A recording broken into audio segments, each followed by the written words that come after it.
নমস্কার বন্ধুরা, আজকের এই ভিডিওতে আপনাদের সাথে দেখা হচ্ছে। ভিডিও বানাচ্ছি।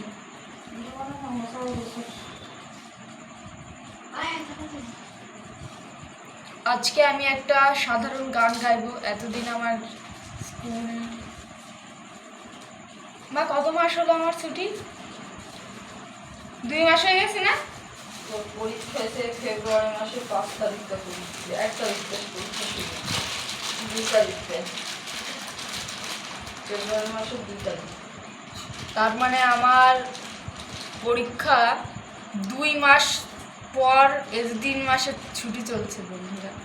আর আমি এখন না, আমার ছুটি শেষ হয়ে গেলে পড়া শুরু হয়ে যাবে না? আবার বাবা, আর ভালো লাগে না। মা ছেড়ে দাও। মা